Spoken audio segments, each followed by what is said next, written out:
하나님의 말씀을 읽고 말씀 묵상하도록 하죠. 다니엘서 1장 1절에서 9절까지 말씀을 함께 보도록 하겠습니다. 저와 함께 교독하시도록 하죠. 제가 1절 시작합니다. 유다 왕 여호야김이 다스린 지 3년이 되는 해에 바벨론 왕 느부갓네살이 예루살렘에 이르러 성을 에워쌌더니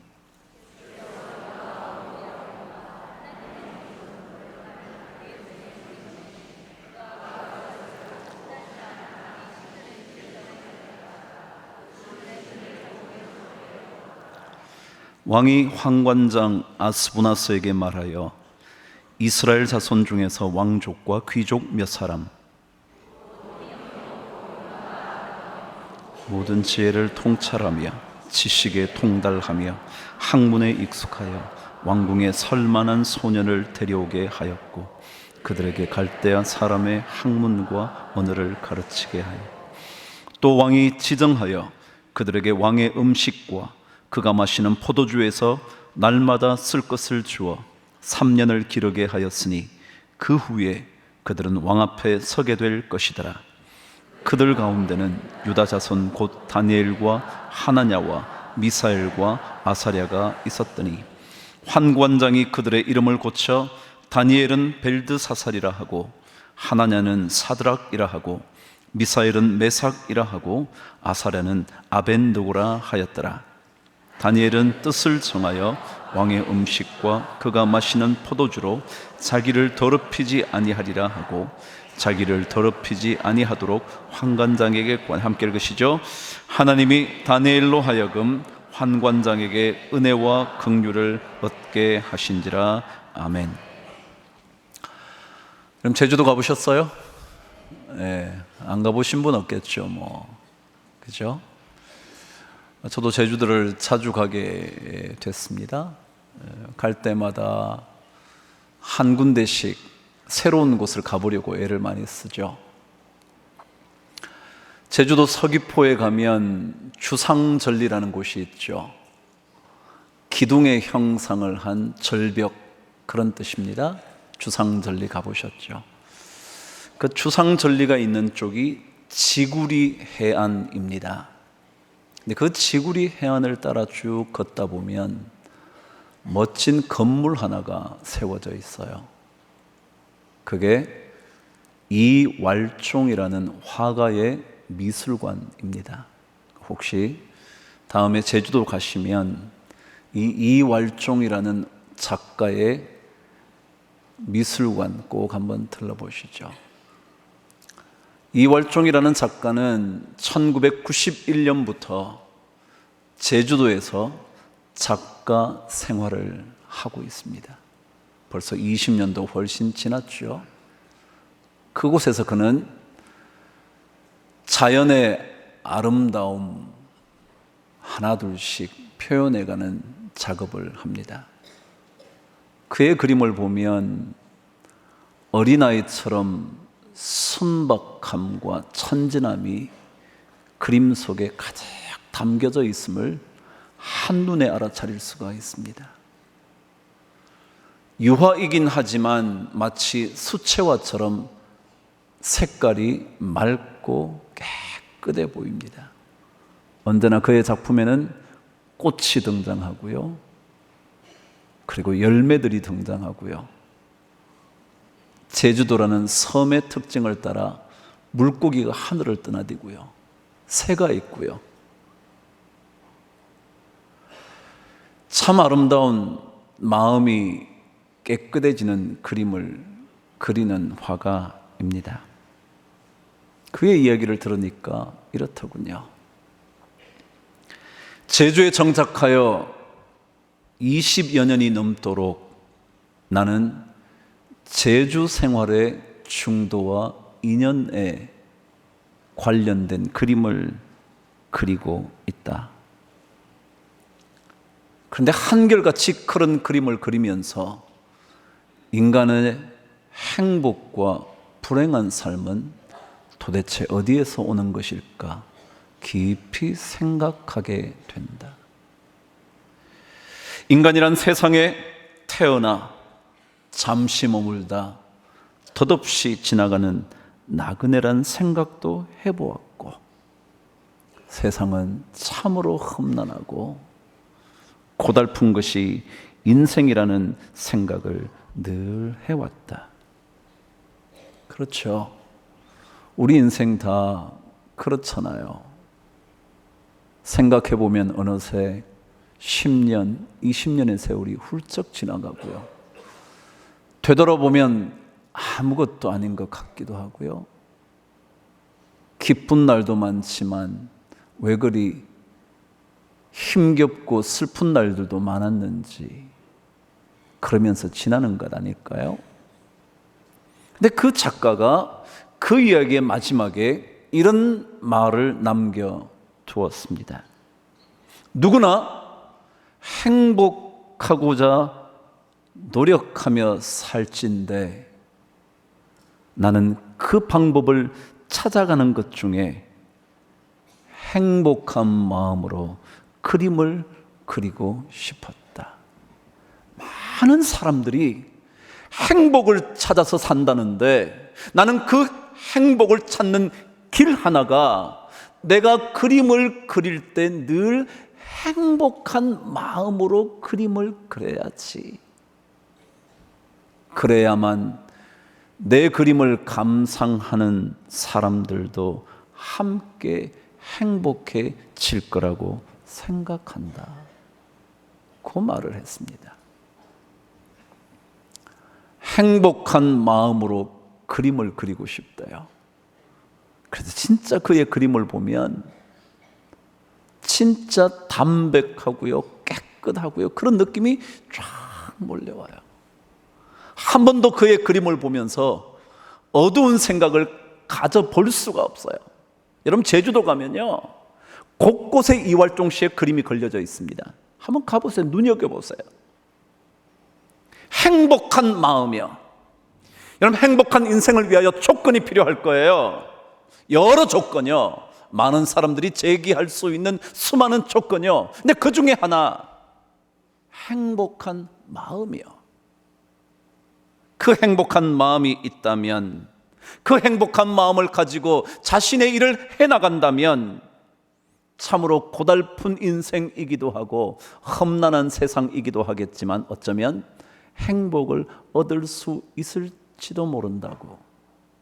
그래서 그는 수십 년 동안 행복한 마음으로 그림을 그려온대요.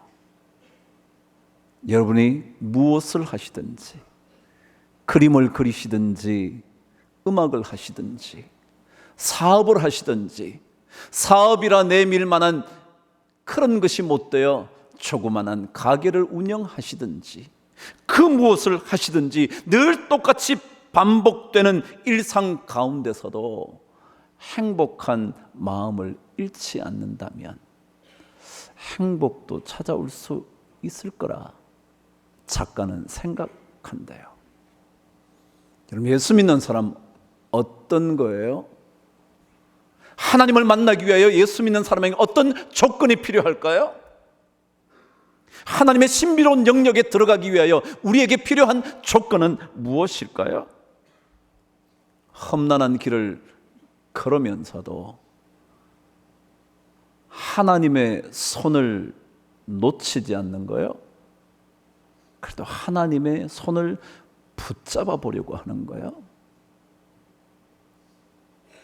아니 지난 시간 말씀 묵상대로 하자면 우리의 일상이 허물어져도 그 순간이 하나님의 신비로운 경험을 할 수 있는 길목이 될 수 있다고 생각하는 거야. 아무리 내 일상의 보호막이 다 떠나간다 할지라도 하나님의 도우심의 손길을 만날 수 있는 길이 된다고 생각해 보는 거예요. 사실 그분을 만나야 믿음의 사람들은 참으로 험난하고 고달픈 세상을 이길 힘이 있고요, 그분의 가장 좋은 인도하심으로 우리의 갈 길이 험난한 길임에도 불구하고 신비로움을 경험할 수 있는 것 아니겠어요? 그럼 오늘 성경은요 계속해서 다니엘의 신비로운 경험 이야기를 뒤에 두고 30부분을 적어놓은 것이라 그랬죠. 도대체 어떤 이야기를 가지고 시작하면서 다니엘의 신비로운 경험 이야기로 연결되는지 여러분 말씀을 읽고 계시는 거죠. 오늘 두 번째 이야기를 여러분과 한번 나눠보죠. 4절 말씀 저와 함께 읽겠습니다. 시작. 곧 흠이 없고 용모가 아름다우며 모든 지혜를 통찰하며 지식에 통달하며 학문에 익숙하여 왕궁에 설만한 소년을 데려오게 하였고 그들에게 갈대아 사람의 학문과 언어를 가르치게 하였다. 지난 시간 핵심적인 단어를 제가 데려오게 하였다라는 단어라 그랬죠. 자신의 귀족의 삶, 참으로 아름다웠던 삶을 떠나 포로의 삶으로 올 수밖에 없었던 데려와진 포로로 잡혀온 삶에 대한 얘기를 나눴죠. 그 말씀 다음에 오늘 성경은 그들에게 갈대아 사람의 학문과 언어를 가르치게 했다. 오늘은 그들에게 이것을 가르쳤다라는 단어에 주목을 합니다. 여러분, 다니엘이 갈대아 사람의 학문과 언어를 열심히 배웠나요? 안 배웠나요? 알 수 있어요? 없어요? 몰라요? 저는 알 것 같아요. 왜요? 다니엘서를 읽어보면요, 어느 날 다니엘이 느부갓네살 왕 앞에 섭니다. 오늘 본문에면 3년이 지난 다음에 서게 됐겠죠. 근데 다니엘 그가 느부갓네살 왕의 꿈을 해석해 줍니다. 어느 나라 말로 했을까요? 히브리어로 얘기했을까요? 갈대아 언어로 얘기했을까요? 그래요. 갈대아 언어로 그 왕에게 그 꿈을 쫙 풀어줍니다. 만일 그가 갈대아 학문과 갈대아 언어를 제대로 배우지 못했다면 그렇게 할 수 있었을까요?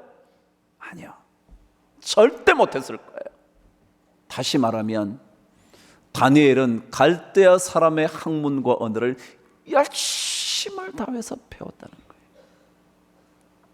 무슨 말일까요, 여러분? 저는 이 얘기를 읽으면서 그런 생각이 들었어요. 이런 믿음의 사람들이 신비를 경험하려면 모든 상황과 환경이 하나님의 기회임을 알고 그 순간에 충실해야 한다는 것입니다. 여러분, 우리가 왜 갈대아 사람의 학문과 언어를 배워야죠? 왜 우리가 그래야 되죠? 히브리 민족의 정체성을 지키기 위하여 그 언어를 포기해야죠. 절대 안 배우겠다고 말해야죠. 그런데 다니엘은 배웠대요. 그것도 잘 배웠대요. 믿음을 가진 사람들은 자신이 처한 환경 속에서 자신의 삶을 최선으로 만들어가는 삶이 되어야 그때 하나님께서 그것을 통하여 하나님의 신비를 맛보게 하실 수 있다는 것은 혹시 아닐까요? 우리는요, 많은 핑계거리를 가지죠. 악조건 때문에, 자신과 맞지 않는 환경 때문에 그 자리에서 열심을 낼 수 없다고 말하죠. 학교가 마음에 안 들어서 공부 열심히 하고 싶지 않대죠. 좋은 직장이 아니어서, 아니 잘못된 상사를 만나서 엉뚱한 대우를 받기 때문에 나는 거기에서 더 이상 열심을 내고 싶지 않다고 말하죠. 남편을 잘못 만나서 가정에 충실할 마음이 전혀 없다고 말하죠. 저런 아내 때문에 내가 가정에 왜 열심을 내서 돈 벌어다 주지? 내가 기계야? 라고 말하면서 열심을 안 내죠. 내가 저런 부모 잘못 만나가지고 내 인생이 얼마나 일그러졌는데 라고 생각하며 부모를 원망하며 자신의 삶의 길을 차랑가죠. 아니, 가정 속에서 자신의 역할을 감당하지 않으려고 그러죠. 다니엘은요, 포로로 잡혀왔어요. 그리고 어쩌면 히브리 민족의 민족성을 완전히 없애버릴 계획 때문이었을지도 모를 갈대아 사람의 학문과 언어를 가르쳐주기 시작했는데 그것을 열심히 배웠다는 거예요. 그래서 마침내 왕 앞에 섰을 때 그 갈대아인의 언어로, 그리고 그가 가져온 모든 지식을 가지고 그 왕에게 낱낱이 설명을 해주죠. 하나님의 사람은 주어진 환경 그 속에서 성실함을 잃지 않습니다. 이유를 대면서, 핑계를 대면서, 상황이라는 또 다른 변명거리를 대면서 우리의 삶을 열심과는 멀어진 인생 살려고 하지 않습니다. 그리스도인들은, 하나님의 사람들은, 믿음을 가진 사람들은 어떤 상황도 이것이 언제인가 하나님의 기적을 일으키는 도구일 수 있다고 믿고 그 일을 마치 죽게 하듯 하는 사람입니다. 만일 내 환경 때문에 내가 왜 이런 데서, 내가 하필이면 이런 곳에서 하루속히 빠져나가야 할 그 환경이었을 그 자리에서 자신의 것들을 최고로 만들어 갈 때 하나님의 신비가 언제인가 다가올 수 있다. 그런 것 같아요. 왜냐하면 그 많은 왕궁에서 배웠던 수많은 소년들이 있었을 텐데 그 중에 다니엘을 지목해서 그 사람이라면 당신의 꿈, 왕의 꿈을 해석해 줄 수 있을 것 같습니다 라고 말했다면 아마도 그는 그때 3년이라는 훈련의 과정 속에 최선을 다해서 배우고 익혀왔을 것 같다는 거죠. 우린 너무 핑계거리가 많죠. 그렇지 않았다면 내가 열심히 할 수 있었을 텐데, 그 사람만 만나지 않았다면 내가 더 다른 인생의 길을 걸어갈 수 있었을 텐데, 내가 그 환경에 처하지만 않았어도 내 인생은 전혀 다르게 펼쳐졌을 텐데 라고 말하죠. 그러면서 그 순간에 땀을 흘리지 않죠. 열심을 안 내죠. 다니엘은 아니었대요. 가르치게 했더니 잘 배웠대요. 조금도 막힘없이 갈대아 언어로 왕 앞에 설명을 했대요. 그 말이 얼마나 잘 설명이 됐든지 왕이 감동을 받았대요. 이렇게 신의 감동을 받은 사람 만날 수가 없다고요. 그래요. 우리 이유 많죠. 저도 말하려고 한다면 수많은 악조건을, 수많은 좋지 않은 상황을 여러분과 함께 얘기할 수 있을 거예요. 여러분도 다. 그러나 그럼에도 불구하고 그 순간에 죽게 하듯 열심을 내어 하면 그것이 하나님의 신비로운 경험을 하게 되는 도구가 반드시 될 거라는 것, 믿으면서 삶의 길을 걷게 되기를 바랍니다. 다니엘은 그렇게 열심을 냈습니다. 근데 여러분, 열심 내기가 결코 쉽지 않았습니다. 오늘 성경은 또 다른 한 얘기를 통하여 그가 그러한 악조건이었다는 것을 다시 한번 가르치면서 또 다르게 우리에게 하나님의 신비를, 하나님의 비밀한 능력을 만날 수 있는 길 또 하나 보여줍니다. 7절 말씀 저와 함께 읽겠습니다. 시작. 환관장이 그들의 이름을 고쳐 다니엘은 벨드사살이라 하고 하나냐는 사드락이라 하고 미사엘은 메삭이라 하고 아사랴는 아벳느고라 하였더라. 뭐가 바뀌었대요? 이름이 바뀌었대요. 뭐에서 뭐로요? 다니엘에서 벨드사살도요. 여러분, 제가 언제인가 그랬죠? 고대 근동 지역이나 우리 동양의 사상 중에 비슷한 것 하나가 있다고요. 그것은 이름의 중요성입니다. 그렇죠? 우리 이름 막 짓나요? 아니요. 의미를 담죠. 심지어 여자 이름이 말자인 분 계시나요? 왜 말자죠? 야, 딸 그만 낳자, 그만 낳자. 이제 끝장이다. 딸은 끝이다. 그게 말자야. 그 뜻이 다 담겨져 있어요, 여러분. 그래서 이제는 아들 낳자는 거죠. 간단한 이름에도 우리는 의미를 담습니다. 고대 근동도 그랬습니다. 다니엘의 뜻이 뭐냐면 하나님께서 판단하실 거야. 하나님께서 심판자가 되셔. 절대로 이 땅에 그 누구도 우리의 삶을 판단할 수 없어. 우리는 하나님의 판단을 받는 자야 라는 뜻이에요. 근데 그 이름이 어떻게 바뀌었느냐면 벨드사살로 바뀌었다요. 벨드사살이라는 뜻은 벨이라는 신이 총애하는 지도자, 그런 뜻입니다. 완전히 하나님과 관련 없는 또 다른 신이, 엉뚱한 신이 총애하는 지도자, 그게 벨드사살이에요. 이름이 완전히 바뀌었어요. 하나님을 완전히 떠나가게 만든 거죠. 그런데 그 엄청난 일을 경험했음에도 불구하고 다니엘은 절대 하나님 떠나지 않았죠. 다시 말하면 이름이 바뀌는 것보다 더 중요한 걸 다니엘은 갖고 있었어요. 그게 하나님의 신비를 경험하는 비결이에요. 다른 것은 놓쳐도요, 그것보다 더 중요한 것을 가지고 있어야 돼요. 그게 뭘까요? 다니엘 얘기를 하면 다니엘에게 일어났던 사건 여러분 다 기억하시죠? 사자굴에 던져지는 이야기요. 왜 던져졌나요? 다니엘이 높은 지위까지 올라갑니다. 총리의 자리에 올라갑니다. 그랬더니 많은 사람들이 그를 시기하기 시작합니다. 그를 어떻게 끄집어내릴까 생각하다가 하나의 묘수를 생각해냈죠. 다니엘이 날마다 예루살렘으로 향하여 난 창문을 열고 하나님께 기도한다는 사실을 알고 있었죠. 그래서 이런 제안을 하잖아요.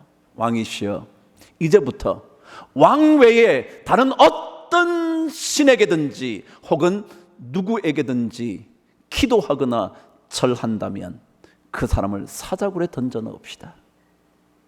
그 얘기를 들은 왕이 좋다고 생각하고 도장을 찍죠. 의인을 찍잖아요.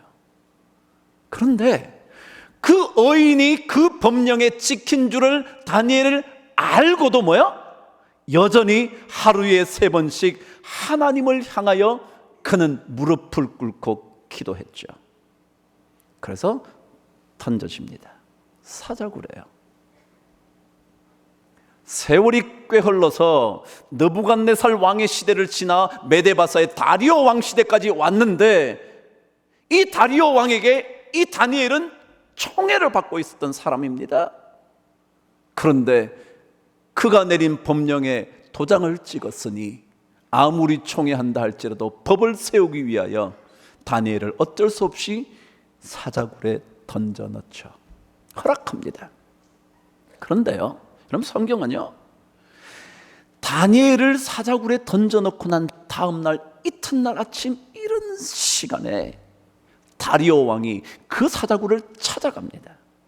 찾아가서 다니엘을 부릅니다. 그런데 다니엘서 6장에 가보시면요, 재미있는 표현 하나가 있습니다. 저와 함께 6장 19절 가도록 하죠.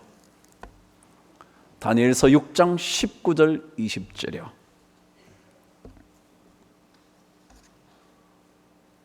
찾으셨나요? 저와 함께 읽습니다. 시작. 이튿날에 왕이 새벽에 일어나 급히 사자굴에 가서 다니엘이 든 굴에 가까이 이르러서 슬퍼 소리질러 다니엘에게 묻되, 시작, 살아계시는 하나님의 종 다니엘아, 그랬습니다. 여러분, 지금 이름이 다니엘에서 뭘로 바뀌었다고요? 벨드사살로 바뀌었어요. 근데 지금 왕이 이름을 벨드사살이라고 불러요, 다니엘이라고 불러요? 여러분, 이상하지 않아요? 이름이 바뀌었다면 벨드사살로 불려쳤어야죠. 근데 다리오 왕이 그 굴에 찾아가자마자 불렀던 이름이 뭐냐면 다니엘이라고 불러요. 왜요? 여러분, 이름보다 더 중요한 것들을 다니엘은 놓치지 않고 있었기 때문에 느부갓네살 왕뿐만 아니라 다리오도 이 사람은 다니엘이야, 벨드사살이 아니야, 다니엘이야 라고 생각했던 것 같습니다. 더더욱이 오늘 다니엘이라는 말 앞에 붙은 것을 보면 살아계시는 하나님의 종, 다시 말해 살아계시는 하나님의 사람 다니엘아. 그러니까 다니엘을 생각하면 그에게서 결코 떼어낼 수 없는 것이 남아 있었단 말이죠. 이름이 지금 당장 바뀌는 게 중요해요. 우리는 뭐 이름 때문에 목숨 걸잖아요. 사람은 죽어서 이름을 남긴다고 그래서 이름에 목숨을 걸잖아요. 아니요, 여러분, 이름보다 더 중요한 게 있어요. 다니엘이라는 이름보다, 벨드사살이라는 이름보다 더 중요한 살아계시는 하나님의 사람이라는 거예요. 이게 더 중요해요. 세상은 이런 것을 가리켜 사소한 것보다 중요한 것에 목숨을 걸어라 그런 거예요. 중요한 거예요. 중요한 거예요. 제가 지난 시간에 최민소 씨의 부인 얘기를 했죠. 강주원이라고요.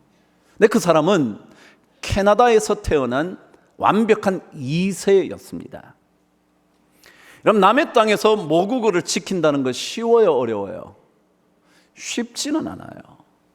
예를 들어 큰 대도시에 한인촌이 잘 발전되어 있는 곳에서 사는 사람들을 제외하고는요, 웬만한 지역에 간 우리나라 사람들이 그 나라에 살 때는요, 모국어를 하기가 참 어려워요. 뭐 LA나 뉴욕 같은 데서야 한인들이 너무 많고 한인 타운이 크게 형성이 되어 있어서 한국말을 할 수 있는 기회가 많을지 모르지만 그렇지 않은 이제 그게 쉽지 않아요. 쉽지 않다고요. 뭐 못할 수는 없지만 쉽지 않다고요. 그래서 이 강주원 씨도 그리 한국말을 잘하진 못한 것 같습니다. 한국 땅에 와서 수십 년을 살았는데도 그때 인터뷰를 보면 여전히 영어 발음이 남아 있었다고 말해요. 그런데 그 부모님들이 강주원 씨에게 이렇게 얘기를 했답니다. 어릴 때. 주원아, 네가 한국말은 비록 잘 못할지 모르지만 네가 한국 사람이라는 것은 결코 잊어서는 안 된단다. 그랬답니다. 참 좋은 부모죠. 그럼 날마다 영어 쓰는 학교에 가서 친구들과 선생님과 시간을 다 보내고 숙제하느라고 거기 공부하느라고 그 언어를 쓸 수밖에 없어서 모국어를 쓸 수 있는 시간이 별로 없어서 한국말은 잘 못할지 모르지만 뭐라고요? 네가 한국 사람이라는 것은 잊어서는 안 돼. 뭐예요? 더 중요한 게 있어요. 물론 한국말 잘하는 것도 중요해요. 그러나 그것보다 더 중요한 게 있어요. 그건 놓치면 안 돼요. 신앙생활은 그런 거예요. 다니엘은 이름 바뀐 거, 나 이름 못 바꿔, 나는 히브리인으로 살 거야, 나는 나를 차라리 죽여, 그럴 수도 있었을 거예요. 그것도 나쁘지 않아요. 그러나 이름 바뀌는 것보다 더 중요한 게 있어요. 바뀌고 난 다음에도 끊임없이 누구를 찾아요? 하나님을 찾아요. 왜요? 자기는 하나님이 심판하시는 사람의 인생을 살기 때문에. 그거예요. 그 중요한 것을 놓치지 않았기 때문에 그는 사자굴에 있었음에도 불구하고 그 밤을 지새웠음에도 불구하고 사자로부터 조금도 해함을 받지 않을 수 있는 신비한 경험을 하게 된 것은 아닐까, 그런 생각이 드는 거예요. 중요한 것 외에 다른 것들은 조금 없애는 것 괜찮아요.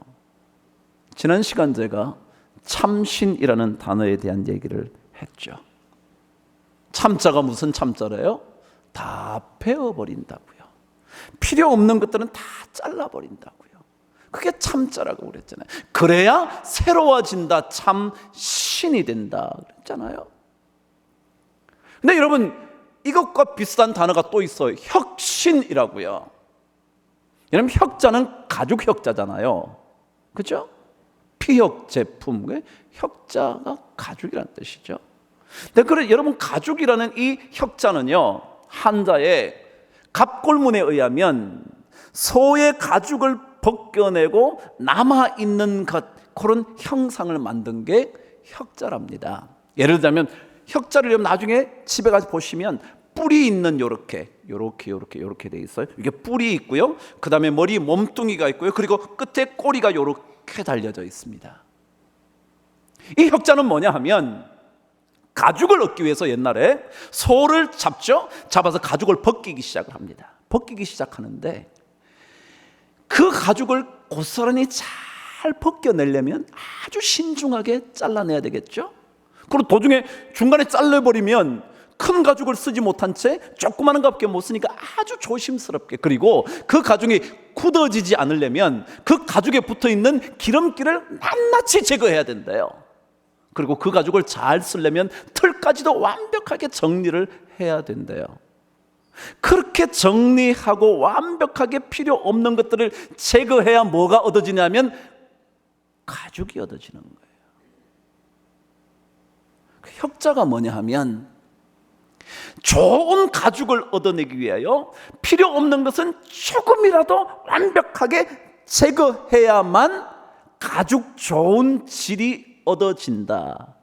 그래서 혁신이란 말은 필요 없는 것은 진짜 새롭게 하기 위하여 필요 없는 것은 다 없애고 남아있는 진짜, 그게 새로울 수 있는 길이다.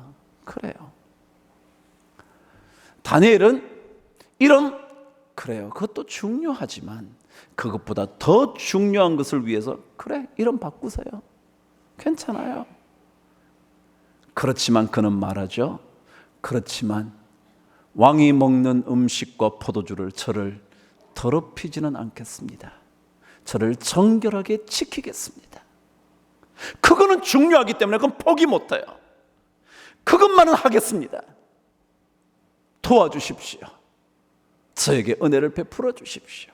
그랬더니 하나님께서 그를 환관장을 통하여 은혜를 베푸셔서 그렇게 하도록 허락받았다고 성경은 말하죠. 그럼 진짜 중요한 게 있어요. 그 중요한 것 외에 다른 것은 조금 사라져도, 심지어 자신의 이름이 사라져도, 그러나 자신의 진짜 정체성을 지키고 있으면 어느 날 모든 사람이 자기를 벨드사살이라고 불러야 하는데 그렇게 부르지 않고 다니엘이라고 부른다는 사실, 그런 거예요. 여러분, 뭐가 더 중요하세요? 어떤 것이 더 중요하세요? 제가 첫 시간에도 말씀드렸지만 우리의 일상의 안전함이 중요하기도 하죠. 그건 무너질까 봐 전전긍긍하죠. 그렇지만 그런 것이 허물어져도 진짜 지킬 것 지키면 하나님의 기적 같은 일을 경험하게 될 거다. 제가 1부 때 얘기하는 조앤 롤링에 대한 얘기를 한번 할게요. 다 아시죠? 해리포터의 저자. 근데 그 여자가 어떤 여자라는 것 여러분 다 들으셨잖아요. 결혼했는데 아기를 낳았는데, 아니요, 결혼하기 전에 남자를 만나서 아기를 낳았는데 남자는 도망가 버렸죠. 그래서 결국은 미혼모의 인생을 살죠. 살 곳이, 집이 정해진 데가 없어서 홈리스처럼 살았대죠. 어느 날 죽어야 되는 것 아닌가 생각이 들다가 그녀가 생각을 하기 시작했대요. 생각을 해보니까 자기에게 있는 게 있더라는 거예요. 그게 뭐냐면 자기가 살아있다는 것. 그래도 내가 살아있다는 것. 존재에 대한 자신의 새로운 느낌. 내가 그래도 살아있지. 두 번째 생각하니까 자기의 사랑하는 딸이 있더라는 거야. 딸. 어쩌면 자기 존재의 이유일 수도 있는 그 딸이 있더라는 거예요. 또 하나가 있더라는 거예요. 자기에게 옛날부터 상상력이 풍부했대. 그래서 그 세 가지를 가지고 나머지 없는 것들, 집이 없어도 뭐가 없어도 아무것도 없어, 자기는 그것만 집중하면서 그는 오래된 타자기 앞에 앉아 자신의 상상력을 막 펼치기 시작했대. 그게 해리포터래잖아요. 그럼 없어지는 것, 없는 것, 그것도 우리에게 필요한 것일지는 모르지만 정말 믿는 자에게 있어야 할 것, 그것 중요한 것 붙들면 하나님은 언제인가 반드시 신비한 경험을 하게 하실 거다. 이런 경험을 해봐야 믿음 생활에 능력이 있습니다. 그렇지 않으면 모든 사람처럼 일상이 무너지지 않기를 끙끙대면서 하나님께 매달리며 울고 부러지는 그 신앙 이상이 될 수가 없어요. 그런데 그것을 넘었으면 진짜 중요한 다니엘을 부를 때 살아계시는 하나님의 종 다니엘아, 정말 그 하나님이 너를 구원하셨냐? 우리 이런 신비한 경험, 우리 교회에서 신앙생활 하시는 동안 하나 둘씩 쌓아가시면 어떨까요? 여러분과 제가 오랫동안 신앙생활 했지만, 그러나 이런 신비로운 경험을 하나 둘씩 할 수 있다면 더 중요한 것 붙잡아서 나머지 것들이 다 잘려나가는 참과 혁의 그 단계를 지나가더라도 진짜 그 단계 잘 지나면 언제인가 사자굴에서도 건짐을 받는, 언제인가 풀무불에서도 머리털 하나 상하지 않는 그런 일들을 보게 되지 않을까. 저는 이게 신앙생활이라고 생각해서 이런 경험을 우리 모든 성도들이 한두 번, 아니 10번, 아니 죽을 때까지 더 많으면 더 많이 경험하는 은혜가 우리 모두에게 있게 되기를 주의 이름으로 축원합니다. 기도하겠습니다.